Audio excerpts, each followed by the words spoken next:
আগে ছেলের নাম পাইছো, এখন হচ্ছে পাচন খা। না মোবাইল ঠিক আছে, আমি ঠুয়ো ঠা করছি হচ্ছে কিনা তার লাগে না। কেউ যদি হুবহু মিশে যায়, আমাকে ওই জায়গায় একজন লবণ চুরিয়ে ধরা পড়িয়ে মাইটার খাইয়ে লজ্জাতে খুলনা চলে গেছে। খুলনা জেলখানা ঘাট পার হইয়ে রিক্সায় উঠছে, উইতেরে যাবে। আর ওরে রিক্সায় বসাই একা নেবে না বিদায় রিক্সাওয়ালা বলতেছে লবণ চোরা একজন, লবণ চোরা একজন। ও কয় কি ব্যাপার, আমি কোন গোপালগঞ্জ লবণ চুরি হচ্ছি একজন, এটের ভালো কে রে? রিক্সাওয়ালা তো ও উদ্দেশ্যে না। খুলনার মধ্যে এক জায়গার নাম আছে লবণ চোরা, ওই জায়গা পর্যন্ত একজন নেবে বলে ডাকতেছে লবণ চোরা একজন, লবণ চোরা। এই মনে হচ্ছে আমারে কয় লবণ চোরা।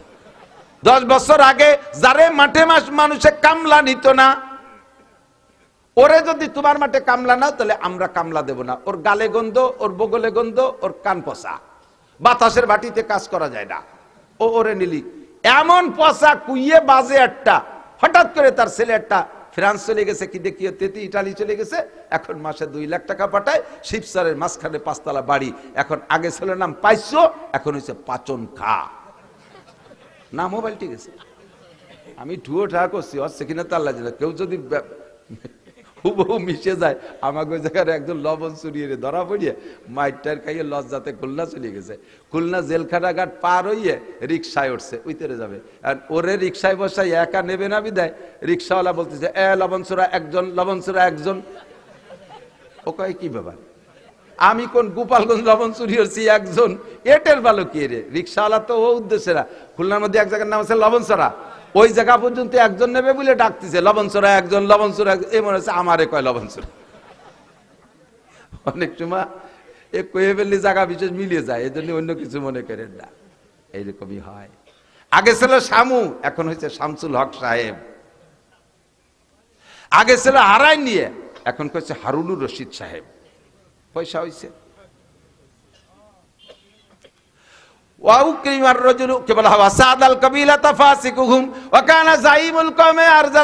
এখন যখন পয়সা হয়ে গেছে, স্থানীয় সালিশ বিচার মাতুব্বারি মজলিসে যাইয়া এবার এই পাইসে হইছে মাতুব্বার, পাইসরে বড় চেয়ার দেয়া লাগবে। উনি যদি মিটিংই না থাকে, সালিশই না থাকে, বিচারই হবে না। ওনার বকলমে বোথা লেখাপড়া কিচ্ছু জানে না, 10 বছর আগে এই মাঠে কামলা দিয়ে বেড়াইছে। সেই লোকটা সমাজের কি বিচারক হবে? সমাজের বিচারক যখন এরকম হবে, তখন দেশে ভূমিকম্প হবে। সদস্য হুজুর রহমতুল্লাহ আলাইহি জিজ্ঞেস করছেন ভূমিকম্প কেন হয়? সদস্য হুজুর রহমতুল্লাহ আলাইহি ছোট্ট একটা বই আছে, কি বলা হয়, প্রলয়ঙ্কারী ঘূর্ণিঝড়ের কারণ কি? সেই সময় হুজুর ঘূর্ণিঝড়কে সামনে রেখে কথাটা লিখছেন। প্রলয়ঙ্কারী ঘূর্ণিঝড়ের কারণ কি? ঘূর্ণিঝড় হয় কেন? তো বিজ্ঞানীরা কইছে ঘূর্ণিঝড় কেন হয়, এটা জিজ্ঞেস করলে বিজ্ঞানীরা বলছে সাগরে জলবায়ু উত্তপ্ত হইয়া পাকের সৃষ্টি হয়, সেই পাকের নাম হলো ঘূর্ণিঝড়। বাস্তবতাই। এখন কথা হলো, সাগরের ভিতরে জলবায়ু গরম হইয়া উত্তপ্ত হইয়া ঘূর্ণিঝড় আর পাকের সৃষ্টি হয়, সেই বায়ুর নাম ঘূর্ণিঝড়। তা আমাদের এদিক আসে কেন? নিচের দিক চলে যাক, বুঝতে পারিনি। দুনিয়ায় যত পানি আছে, সমস্ত পানির গতি কোন দিক? দক্ষিণ দিক। সৌদি আরবে যেয়ে দেখছি, অন্য দেশে যেয়ে দেখছি, সব পানির গতি দক্ষিণ দিক, নিচের দিক। তাহলে 3000, 5000, 6000 কিলোমিটার সাগরের ভিতরে জলবায়ু উত্তপ্ত হইয়া পানির সাথে বাটইয়ে দক্ষিণ দিক চলে যাক, আমাকে দিক আসে কে? জলবায়ু উত্তপ্ত হয়ে ঘূর্ণিঝড়ের সৃষ্টি হয়, এইটা জব দিলেন। এবার বলেন তো, ওইটা ঘুরিয়ে গিরামে আসে কে? আমাকে মারতে আসে কে? ওদিক না যাইয়া এটি কর, তা তো করতে পারবো না। ভূমিকম্পের কারণ কি? যে মাটির নিচে থেকে এই শ্যালো ডিপ টিউবওয়েল দিয়ে পানি উঠতি তলে ফাঁকা হয়ে গেছে, শেষে জাহিমারি বসে পড়ছে। সদস্য হুজুর রহমতুল্লাহ আলাইহির খাদেমুল ইসলাম জামাতের জেনারেল সেক্রেটারি ছিলেন হযরত মাওলানা আব্দুর রাজ্জাক সাহেব রহমতুল্লাহ আলাইহি। উনি এরকম আমার মতো কাটা কাটা কথা বলতেন, আর কথার ভিতরে এত রস ছিল যে তৎকালীন মুরব্বী যারা হাসির রস পছন্দ করতেন না, যশোরে হুজুর, নানুপুরি হুজুর, সুটপার হুজুর, কাশিয়ানি হুজুর, গহরডাঙ্গার মোহতাম শাহ হুজুর, ইন্ডা যারা কান্নাকাটিওয়ালা মানুষ, এই মানুষগুলো আব্দুর রাজ্জাক সাহেবের বয়ানের সময় ঘরের তে স্টেজে চলে আসতো। স্টেজে আইসে উনার এই কাটা কাটা হাসির রস শুনতেন। একবার আমরা গেছি ওয়াজ শুনতে সুটপা মাদ্রাসায়, উনার ওই ওয়াজ শুনতেছে, এই যে কয় মুরব্বীর নাম কইছে, উনটা স্টেজে হাসতে হাসতে চোখ দিয়ে পানি বের হয়ে গেছে, উনাকেই কান্দিয়ে দিচ্ছে হাসতে হাসতে। তো আমরা ওনার দিক চাই হাসতি, এর মধ্যে দেখি যে মাঠের মাঝখানের দিক তাকায় সবাই হাসতেছে। ঘটনা কি? আমি তো ছেলে মানুষ আগে গেছে যে এই যে সত্যি একটা ঘটনা ঘটছে। একজনে হুজুরে ওয়াজ শুনতে শুনতে হাসিয়ে দিয়েছে, ওই হাসিয়ে দিয়ে ঘুমাই গেছে, আর মুখ বন্ধতি মনে নাই। হাসা রয়েছে মুখ, সে ঘুমাই গেছে। এইসা হাসার হাসাইছে, তো ওই দেখে সবাই আসতেছে। উনি বলতেন, আল্লাহ বাঙালি বিজ্ঞানীদের দিক থেকে বাংলাদেশে বিজ্ঞানী সুবহানাল্লাহ একটা সুর ভাষাও হুটতে হারে না। সুই বানাইয়া তার পাশা ছিদ্র করতে ইন্ডিয়া পাঠানো লাগে, চায়না পাঠানো লাগে। বাংলাদেশে এত প্রযুক্তি বিজ্ঞান কলেজ, একটা ইঞ্জিনিয়ার মেশিন একটা ইঞ্জিন বানাইতে পারে না, কিচ্ছু বানাইতে পারে না, কোনো কিছু বানাইতে পারে না। কলকারখানা সব আজও পর্যন্ত কিনে খাওয়া লাগে। সরকারের বস্তা বস্তা টাকা তোমাদের পিছনে খরচ করে তোমরা কি কচু তৈরি করো, কি বিজ্ঞান পড়ো? একটা ড্রোন বানাও, একটা অস্ত্র বানাও, রাইফেল বানাও, বোমা বানাও, অ্যাটম বোম বানাও, কামান বানাও, রকেট বানাও, এই সমস্তগুলো বানাও, কিছু না। মানে প্লাস্টিক ইত্যা বানাতে পারে। গাড়ি বানাইছে তিনজন, নসিমন, করিমন, আলম সাধু, বাঙালি বিজ্ঞানী। তার ইঞ্জিন আবার নিজে কেনা, ওয়া ইঞ্জিন আনছে আবার চায়নার ইন্ডিয়াতে, এ বডিটা বানাইছে খালি বাঙালি বিজ্ঞানী। হুজুর কয় বিজ্ঞানী আমাকে পাইছো, ওনাকে এলাকায় একজনের নাম পাইছো, বিজ্ঞানী আমাকে পাইছো। বুড়ি বাবা সেই কাঁচা দিয়ে নারকেল গাছে উঠে গেল, যাইয়ে সেই জায়গাতে পাকা নারকেল একটা পাইড়িয়ে তাই শুলিয়ে তার মাথা ফুটো দিয়ে ভিতরে কুরুনি ঢুকোই দিয়ে সেই নারকেল খুঁজে তো খালো, পানি তো খালোই, এরপরে বাঁশ একটা কাইটিয়ে চাইছিয়ে মাথার মধ্যে দিয়ে ঢুকোই দিল। তারপরে সেই নারকেলে এক পাশ ফুটো আসছে, তার মধ্যে দিয়েছে পানি, আবার সেই নারকেলে এই বাঁশের যেখান ভিতরে ডুয়েছে ওর মাথায় মাটি দিয়ে কলকেটটা বানাই দিয়ে ওর মধ্যে তামুক দিয়ে কি দিয়ে কি রে মাখাইয়ে ওই জায়গা আগুন ধরাই দিয়ে সেই নিচে সেই নারকেলের পাটে পেটে যে ফুটো ওই জায়গায় যে চুমুক দিয়ে ধুমো গালে নিয়ে সেই ধুমো নাক দিয়ে চোখ দিয়ে কান দিয়ে ফাঁসাই দিয়ে ছাড়ে। ইঞ্জিনিয়ার আমরা পাইছি। আস্তে আস্তে করে যায়, ইঞ্জিনিয়ার আমাকে পাইছিও। ঘূর্ণিঝড় হয় কে? এই জন্যই হয়। ভূমিকম্প হয় কে? এই জন্য হয়। আরে এর একটাও এই কারণ না। ভূমিকম্প আর ঘূর্ণিঝড়ের কারণ শুনতে চাইলে বিশ্বনবী মুহাম্মদ রাসূলুল্লাহর কাছে যাও, বিশ্ববিজ্ঞানী বলে দেবে ভূমিকম্প ঘূর্ণিঝড় কেন হয়। কথা বলেন। আল্লাহ পাকের কাছে জিজ্ঞেস করে, আল্লাহ কয় জাহারাল ফাসাদু ফিল বাররি ওয়াল বাহরি বিমা কাসাবাত আইদিন নাস। জলে আর স্থলে, আকাশে আর পাতালে, ব্যক্তিগত জীবনে, পারিবারিক জীবনে, সামাজিক জীবনে, অর্থনৈতিক জীবনে, রাজনৈতিক জীবনে, আন্তর্জাতিক জীবনে মুসলমানদের পদস্খলনে আযাব আর গজব, ঘূর্ণিঝড়, ভূমিকম্প, ভূধস, অগ্নিবৃষ্টি, অনাবৃষ্টি, অতিবৃষ্টি, জলোচ্ছ্বাস, টর্নেড, নার্গিস, আইলা, আমপান, বুলবুল, ফানি, যত নামে তোমরা নামকরণ করতেছো, এ সবগুলো সব বিমা কাসাবাত আইদিন নাস, এগুলো সবই তোমাদের হাতের কামাই। আমি আল্লাহ মানব জাতিকে ধ্বংস করার জন্য বানাই নাই, তাদেরকে জান্নাত থেকে দুনিয়ায় পাঠিয়েছি। দুনিয়াটা সেরকম মনোরম করে তৈরি করেছি, এমন কিছু নাই যে মানুষের প্রয়োজনের ব্যবহার হবে না, আর মানুষের প্রয়োজনের কোনো কিছু এরকম নাই যে যা আমি দুনিয়ায় বানাই নেই। আল্লাহ তোমাদের জন্য এত নিয়ামত বানায় রাখছে, সুখে শান্তিতে থাকবা, তোমরা গণনা করে সারতে পারবা না। এই মানুষটা আমি টর্নেড, নার্গিস, আইলা দিয়ে আর ঘূর্ণিঝড় দিয়ে, ভূমিকম্প দিয়ে ধ্বংস করার জন্য বানাই নাই। তবে এগুলো কেন হয়? বিমা কাসাবাত আইদিন নাস, এগুলো সবই তোমাদের হাতের কামাই, তোমাদের কর্মফল। তোমরা যখন এই কর্ম করবা তখন তোমাদের উপরে করোনা আসবে, তোমাদের উপরে টর্নেড আসবে, তোমাদের ভূমিকম্প হবে, তোমাদের ঝাঁকি মারবে। হালকা একটা ঝাঁকি দিয়ে আল্লাহ তাআলা দেখায় ছাইড়া দিয়েছে। আরে একটা ঝাঁকি মাত্র 5 সেকেন্ডের একটা ঝাঁকি দিয়া ঢাকারে খালি করে ফেলাইছে। কতক্ষণ? ঢাকারে খালি করে ফেলছে। যারা চাকরি করতেছে, শুধু যে ডিউটি করে সেই শুধু থাকতেছে, ফ্যামিলি নিয়ে গেছিল সুখের ঢাকা, সবগুলোকে গাড়ি ভরে ভরে বাড়ি পাঠাচ্ছে।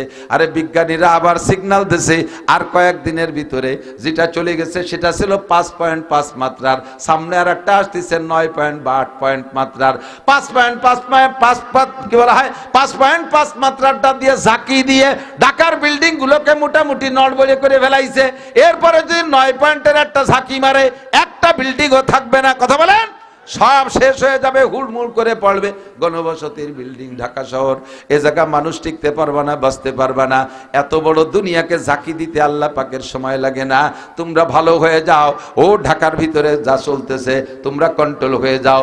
আমি বলেছি সরকারকে বলেছি, এ সরকারকে শুধু বলা বলি সার বলেও কোনো লাভ হবে না। আমাদের নিজেদের সরকার হতে হবে, সরকার হইয়া আমরা এগুলোর বাস্তবায়ন করতে হবে। কথা বলেন ঠিক কি ঠিক না? বিগত সরকারের কাছে প্রস্তাব দিয়েছি, এরা বুঝতেও রাজি না, মানতেও রাজি না, যার কারণে ক্ষুধার গজব এসে গেছে। দুনিয়া একটা গাড়ি, এর একটা ড্রাইভার লাগে, প্রত্যেক গাড়ি চালাইতে ড্রাইভার লাগে। ড্রাইভার যদি দক্ষ হয় তাহলে হাজারো কৌশল করে ভিড়ের ভিতর দিয়ে সুন্দর করে গাড়িরে গন্তব্যে নিয়ে যেতে পারে। গাড়ি হেলেও না, দলেও না, কাঁপেও না, খাদে যায় না। আর ড্রাইভার যদি অদক্ষ হয় তাহলে ভালো রাস্তায় দিয়েও গাড়ি চালাইতে পারে না, গাড়ি কাঁপে আর জাকি খায়, অ্যাক্সিডেন্ট করে খাদের মধ্যে পড়ে যায়। দুনিয়া নামক গাড়িটার প্রথম ড্রাইভার আদম আলাইহিস সালাম আল্লাহ প্রশিক্ষণ দিয়ে পাঠাইছে। 2 নম্বর ড্রাইভার শীস আলাইহিস সালাম, 3 নম্বরে মাহলাইল আলাইহিস সালাম, 4 নম্বরে ইদ্রিস আলাইহিস সালাম, 5 নম্বর ড্রাইভার নূহ আলাইহিস সালাম, 6 নম্বর ড্রাইভার ইব্রাহিম আলাইহিস সালাম, তারপরে ড্রাইভার ইসমাইল ইসহাক আলাইহিস সালাম, তারপরে ড্রাইভার ইয়াকুব আলাইহিস সালাম, ইউসুফ আলাইহিস সালাতু ওয়াস সালাম, মুসা আলাইহিস সালাম, ঈসা আলাইহিস সালাম, দাউদ আলাইহিস সালাম, সুলাইমান আলাইহিস সালাম। এরপরে আমাদের নবী মুহাম্মদুর রাসূলুল্লাহ সাল্লাল্লাহু আলাইহি ওয়াসাল্লাম। এই দুদিক না, যতদিন পর্যন্ত দক্ষ ড্রাইভারের হাতে স্টার্টিং ছিল ততদিন পর্যন্ত জমিনে এরকম ধাক্কা গুতো খাই নাই। এরপরে ড্রাইভার আবু বকর, ওমর, ওসমান, আলী রাদিয়াল্লাহু আনহুম, ওমর ইবনে আব্দুল আজিজ, বাদশা শাহজাহান, বাদশা আলমগীর, সম্রাট শাহজাহান, এই সমস্ত আল্লাহ ওয়ালারা যতদিন পর্যন্ত দুনিয়ার গাড়ি ড্রাইভিং করেছেন, স্টার্টিং হাতে ছিল, অতদিন পর্যন্ত এরকম বিপদের সম্মুখীন হয় নাই। এখন দুনিয়ার নামক এই গাড়ির ড্রাইভার হইছে Donald Trump, Netanyahu, Joe Biden, তারপরে ভ্লাদিমির পুতিন আর এই সমস্ত মোদি গদি, এরা হইছে দুনিয়ার গাড়ির ড্রাইভার। যার কারণে ঘন ঘন জাকি খায়, লাস্টে যে ছোট একটা গাড়ি পাইছে আমরা বাংলাদেশ, এরও ড্রাইভার সাইজ মতো না, যার কারণে বারবার ধাক্কা খাইতেছে আর আঘাত খাইতেছে, খাদে পড়তেছে। এবার সুযোগ আসছে দোস্ত ড্রাইভার, সহি ড্রাইভার তৈরি করার। দক্ষ ড্রাইভারের হাতে গাড়ি দিলে গাড়ি নিরাপদে যাবে, নইলে জাকি শুরু হয়েছে, জাকি ঠেকাইতে পারবেন না, জাকি শুরু হয়েছে, খাদে ফেলাইয়া ছাড়বে। আল্লাহ রসুল বলেন এই দুনিয়া কি বলা হয়, দুনিয়ার উম্মত মানুষে যখন 15 প্রকার অন্যায় করে তখন তাদের উপরে যে গজব আসে, 1 নম্বর গজব হলো রিহান হামরা, শক্তির বাহিরে, সাধ্যের বাহিরে, ক্ষমতার বাহিরে, ধৈর্যের বাহিরে বাতাস এমন গরম হবে যেই গরম বাতাস সহ্য করতে পারবা না। 1 নম্বর গজব রিহান হামরা, বাতাস গরম হয়ে যাবে, সেলসিয়াস ডিগ্রি খালি বাড়তে তালে থাকবে, মানুষ গরমে মারা যেতে থাকবে, 1 নম্বর গজব। 2 নম্বর গজব ঝালঝালা ভূমিকম্প হবে। 3 নম্বরে মাসখা, মানুষের চেহারা বিকৃত হয়ে যাবে, মানুষের মধ্যে মানুষত্ব থাকবে না, পশুর স্বভাব হয়ে যাবে মানুষের ভিতরে। পশুতে 2টা বান্দর দেখছেন আপনারা চর্মগিরে, তো আপনাদের যে থানার জেলার ভিতরে চর্মগিরে যায় দেখেন, চর্মগিরে ওখানে যে বান্দর আছে, বান্দর কি নিরিবিলি বসে থাকে? এই ঠেলা ঠেলি, মারামারি, ধাক্কা ধাক্কি, কিলি সেমটি অত্যালে থাকে। মানুষেরও সেই স্বভাব হয়ে গেছে, বলতে গেলে সময় লাগবে, আর বেশি বাড়বো না দোস্তরে। মানুষের স্বভাব বান্দরের মতো হয়ে যাবে, মানুষের স্বভাব কুকুরের মতো হয়ে যাবে, মানুষের স্বভাব শুকরের মতো হয়ে যাবে, মানুষের স্বভাব গরুর মতো হয়ে যাবে, মানুষের স্বভাব সাপের মতো হবে, মানুষের স্বভাব বিভিন্ন প্রাণীর রূপ নেবে। আল্লাহু আকবার। এটা হলো মাসকা, মানুষের চেহারা পর্যন্ত বিকৃত হয়ে যাবে। 4 নম্বরে কাজফা, মানুষের উপরে পাথর বর্ষণ হবে, শিলা বর্ষণ হবে, বড় বড় শিলা বর্ষণ হবে, জল হবে, তুফান হবে, ঘূর্ণিঝড় হবে। এরপরে হুজুর বলেন কানে যাবিন কুতিয়া সিলকু ফাতাতাবা, একটা তসবিহ, এই তসবির মাথা ধরে সুতোটা যদি নিচের থেকে কেটে দেওয়া হয়, দানাগুলো পড়তে তো 2 ঘন্টা লাগে, কথা কয় না? সব দানাগুলো পড়তে কি 2 ঘন্টা লাগবে? 2 সেকেন্ডের মধ্যে সব শেষ। কথা বলেন ঠিক কি ঠিক না? হুজুর বলেন কানে যাবিন কুতিয়া সিলকু ফাতাতাবা, একের পর এক তসবির দানার মতো গজব আসতে থাকবে, গুনিও সারতে পারবা না। সানাস্তাদ্রিজুহুম মিন হাইসু লা ইয়ালামুন, কোন দিক দিয়ে কিভাবে মারবো টেরও পাবা না, খালি মরতে থাকবা আর মাইর খাইতে থাকবা। এই অন্যায় 15টা, আর গজব হলো বলে দিলাম শেষের কয়টা, 15টা অন্যায়। শুধু হেডলাইন বলবো, ব্যাখ্যা দেওয়ার সময় নাই, খুব কষ্ট হয়। 1 নম্বরে ইজাত তুকিজাল ফাই উদাওয়ালা, যখন যুদ্ধে বিজয়ী সম্পদ রে ফাই বলে, যুদ্ধে বিজয়ী সম্পদ রে ফাইও বলে, গনিমত বলে। যুদ্ধে বিজয়ী সম্পদকে যখন নিজের সম্পদ মনে করে কামলা কামলি করবে, এই দেশ স্বাধীন করেছি আমরা সকলে সম্মিলিত, এরপরে কিছুদিন পরে দুই দল ভাগ হয়ে গেছে, এক দলকে আমরা স্বাধীন করেছি আর এক দলকে আমরা ঘোষণা দিয়েছি, এই স্বাধীন আর ঘোষণা নিয়ে দুই দলে কামলা কামলি চলতেছে। কথা বলেন ঠিক কি ঠিক না? এটাই হলো এক নম্বর অন্যায়। ইজাতুকি জালফাই উদাবালা, যুদ্ধে বিজয়ী সম্পদকে যখন নিজের সম্পদ মনে করবে। দুই নম্বরে ওয়াল আমানাতু মাগনামা, সংসার থেকে সংসদ পর্যন্ত প্রত্যেক ঘাটে ঘাটে ধাপে ধাপে প্রাতিষ্ঠানিকভাবে সব জায়গা আমানতের খেয়ানত হতে থাকবে। মসজিদের আমানত ক্যাশিয়ারের কাছে, ক্যাশের টাকা দিয়ে মাইয়ে বিয়ে দেয়, ছেলেরে মুসলমানি দেয়। মসজিদের টাকা ক্যাশিয়ারের কাছে, ক্যাশের টাকা দিয়ে মসজিদের ছাদ পিটে, ক্যাশের টাকা দিয়ে দোকানে ব্যবসার পুঁজি বানায়, ক্যাশের টাকা দিয়ে জমি কেনে, ক্যাশের টাকার সুদির পর পর্যন্ত লাগায়। এইরকম আল্লাহওয়ালা ক্যাশিয়ার এলাকায় আছে না নাই? কথা বলেন। বহুতকে বহুত আছে, ক্যাশের টাকার ইচ্ছা মতো খরচ করে, ক্যাশ সাথে জানাজানি নাই। এরপরে কিছুদিন পর ক্যাশ মারি দিয়ে মুসল্লি হারাইয়া যায়, ক্যাশিয়ার আর এই মসজিদে আসে না। দুই নম্বর আল্লাহু আকবার, ওয়ার্ডের আমানত মেম্বারের কাছে, মেম্বার সাহেব ওয়ার্ডের আমানত মাইরা দেয়, চেয়ারম্যানের কাছে ইউনিয়নের আমানত, আরে উপজেলা চেয়ারম্যানের কাছে উপজেলার আমানত, এমপি সাহেবের কাছে তার সিটের আমানত, মন্ত্রীর কাছে মন্ত্রণালয়ের আমানত, প্রাইম মিনিস্টারের কাছে দেশের আমানত। আরে এমপি মন্ত্রী সবগুলো কোথায় গেল? বাংলাদেশের চোকালারা টাকা পায় না, বাংলাদেশের চোকালারা ভাত পায় না, টাকা পায় না, আর কানাডারে বিল্ডিং বানায় দেয়। কানাডা আছে না দেশের নাম? কানাডা, কানাডা, কানাডাও কয়। সোকালারা ভাত পায় না, কানাডারে বিল্ডিং বানায় দেয় এই দেশের টাকা লুইটা বুইটা নিয়া। এরা সব আল্লাহওয়ালা, এরা সব দিনদার। আল্লাহর কসম এই কামগুলো আহমদ শফি হিসাব করে নাই। হাটাজারি, পটিয়া, বাবুনগর, জিরিনা, জিরাটালবাগ, ফরিদাবাদ, মালিবাগ, যাত্রাবাড়ি, গহরডাঙ্গা, আপনাদের জামিয়াতুস সুন্নাহ, কোন মাদ্রাসার উলামায়ে কেরাম এই দেশের সম্পদ বিদেশে নেয় নাই। কথা বলেন না কেন? আমানতের সাথে যখন খেয়ানত শুরু করবে, তখন ওই গজবগুলো আসবে, ভূমিকম্প আসবে। এর নামে দোষ দিয়ে লাভ নাই। চিন্তা করে দেখেন এই দোষগুলো আমাদের আছে না নাই? বিমা কাসাবাত আইদিন নাস। ওয়াজ যাকাতু মাগরামা, 3 নম্বর হলো যাকাতরে জরিমানা মনে করবে। আমরা সুন্দর করে বুঝাই, বুনিয়াল ইসলামু আলা খামস, ইসলামের ভিত্তি খুঁটি কয়টা? জোরে বলেন কয়টা? 5টা। 1 নম্বরে কলেমা, 2 নম্বরে নামাজ, 3 নম্বরে রোজা, 4 নম্বরে যাকাত, 5 নম্বরে হজ। কেউ যদি নামাজ না পড়ে, বেনামাজি, রমজান মাসে বেনামাজি ইফতারি দিলে তার ইফতারি খাবো না বলে আমরা রেড অ্যালার্ট জারি করি। হ্যাঁ বেনামাজি, তোর ইফতারি খাবো না।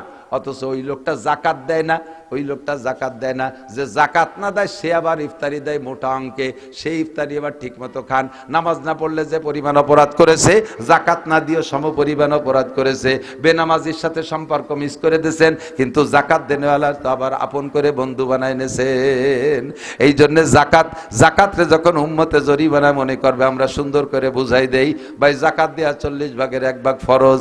এইটারে জরিমানা মনে করে, আমার সম্পদ আমি কামাই করবো, আমি এবার কারে দেব? ওয়াজ-যাকাতু মাগরামা ওয়া তুল্লি মালি গায়রিদ দ্বীন। 4 নম্বর অন্যায় হলো ওই ভূমিকম্পের কারণ, ঘূর্ণিঝড়ের কারণ বলতেছেন। 4 নম্বর কারণ হলো তুল্লি মালি গায়রিদ দ্বীন। মুসলমান নিজের সন্তানদেরকে কোরআন হাদিস শিক্ষা দেবে না, দিন শিক্ষা দেবে না, দুনিয়ার বিদ্যা শিক্ষা দেবে। আবার কেউ যদি দিন শেখে, উদ্দেশ্য তার খারাপ, মাওলানা হব ওয়াজ করে খাওয়ার জন্য, পীর হব, হাজার হাজার মুরিদ হবে, পীরগিরি করলে মুরিদরা এসে হাদিয়া তোবা দিয়ে যাবে, বিনা পরিশ্রমে, অল্প পরিশ্রমে, বিনা কষ্টে জায়গায় বসে মোটা অঙ্কে খাইতে পারবো। এই আশায় পীরগিরি করতে চায়, এই আশায় মাওলানা হয়, এই আশায় মুফতি হয়, দিন শেখে দুনিয়া কামাই করে খাওয়ার জন্য। এটাও তোমার এই ভূমিকম্পের কারণ। 5 নম্বর 6 নম্বর আতা আর রাজুল ইমরাতাহু আওয়াক্কা উম্মা, পুরুষটা স্ত্রীর আনুগত্য হয়ে যাবে, মায়ের কোনো খবর নেবে না, মায়ের কোনো তত্ত্বাবধান করবে না, মারে ঔষধ কিনে দেবে না, মারে টাকা দেবে না, খাবার দেবে না, বউতে যা চাইবে তাই দেবে, লম্বা ব্যাখ্যা বলার সময় নাই। আর ওদিকে কি বলা হয়, মার খবর নেবে না, স্ত্রীর প্রাধান্য দেবে।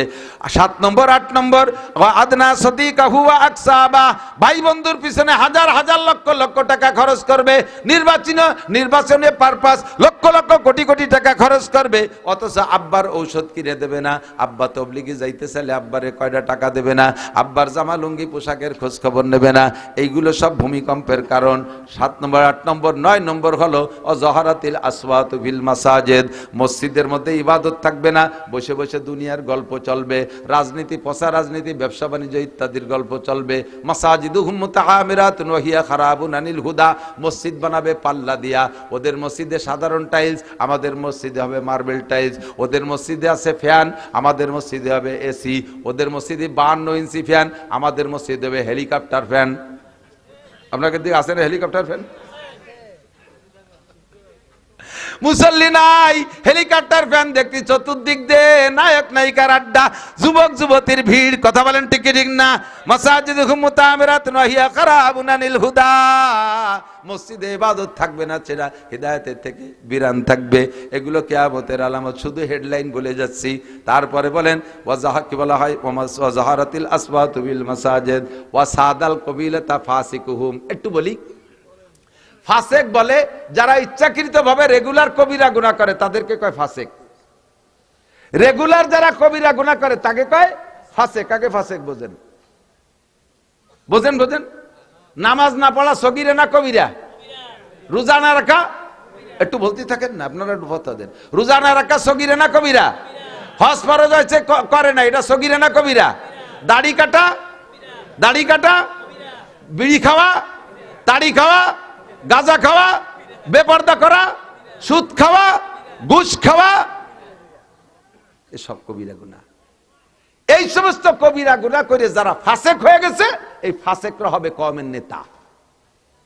মেম্বার হবে ফাসেক, চেয়ারম্যান হবে ফাসেক, উপজেলায় ফাসেক, আরে এমপি হবে ফাসেক, মন্ত্রী হবে ফাসেক, ডিসি হবে ফাসেক, এসপি হবে ফাসেক, সচিব হবে ফাসেক, মাতুব্বার হবে ফাসেক। ওয়া সাদাল কবিলাতা ফাসিকুহুম, ফাসেকরা যখন কওমের নেতৃত্ব দিতে থাকবে তখনই ভূমিকম্প আসবে, তখনই ভূমিকম্প আসবে। এমনি বাংলাদেশ থেকে ঘুষ ঠেকায় পারি না, এরপরে ঘুষের মুরব্বী বাংলাদেশের নেতৃত্ব দিলে ভূমিকম্প না হয়ে যাবে কোন জায়গায়? ওয়াসাদাল কবিলাতু ফাসিকুহুম ওয়া কানা যাইমুল কওমে আরজালাহুম। 10 বছর আগে যারে মাঠে মানুষে কামলা নিত না, ওরে যদি তোমার মাঠে কামলা নাও তাহলে আমরা কামলা দেব না। ওর গালে গন্ধ, ওর বগলে গন্ধ, ওর কান পচা, বাতাসের বাটিতে কাজ করা যায় না, ও ওরে নিলি। এমন পচা কুইয়ে বাজে একটা, হঠাৎ করে তার ছেলে একটা ফ্রান্স চলে গেছে, কি দেখিয়ে তেতি ইটালি চলে গেছে, এখন মাসে 2 লাখ টাকা পাঠায়, শিবসারের মাঝখানে 5 তলা বাড়ি। এখন আগে ছিল নাম পাইছো, এখন হচ্ছে পাচন খা, না মোবাইল ঠিক আছে। আমি ঠুয়ো ঠা করছি, হচ্ছে কিনা তার লাগে না। কেউ যদি হুবহু মিশে যায়, আমাকে ওই জায়গায় একজন লবণ চুরিয়ে ধরা পড়িয়ে মাইটার খাইয়ে লজ্জাতে খুলনা চলে গেছে। খুলনা জেলখানা ঘাট পার হইয়ে রিক্সায় উঠছে, উইতেরে যাবে। আর ওরে রিক্সায় বসাই একা নেবে না বিদায়, রিক্সাওয়ালা বলতেছে লবণ চোরা একজন, লবণ চোরা একজন। ও কয় কি ব্যাপার, আমি কোন গোপালগঞ্জ লবণ চুরি হচ্ছি একজন, এটের ভালো কি রে? রিক্সাওয়ালা তো ও উদ্দেশ্যে না। খুলনার মধ্যে এক জায়গার নাম আছে লবণ চোরা, ওই জায়গা পর্যন্ত একজন নেবে বলে ডাকতেছে লবণ চোরা একজন, লবণ চোরা। এই মনে হচ্ছে আমারে কয় লবণ চোরা। অনেক সময় এ কয়ে ফেললে জায়গা বিশেষ মিলিয়ে যায়, এই জন্য অন্য কিছু মনে করেন না, এইরকমই হয়। আগে ছিল শামু, এখন হয়েছে শামসুল হক সাহেব। আগে ছিল হারাই নিয়ে, এখন হচ্ছে হারুনুর রশিদ সাহেব। পয়সা হয়েছে।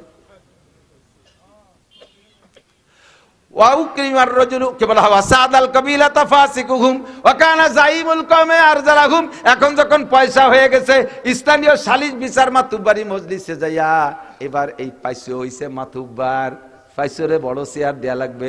উনি যদি মিটিংই না থাকে, সালিশই না থাকে, বিচারই হবে না। ওনার বকলমে বোথা লেখাপড়া কিচ্ছু জানে না, 10 বছর আগে এই মাঠে কামলা দিয়ে বেড়াইছে। সেই লোকটা সমাজের কি বিচারক হবে? সমাজের বিচারক যখন এরকম হবে, তখন দেশে ভূমিকম্প হবে।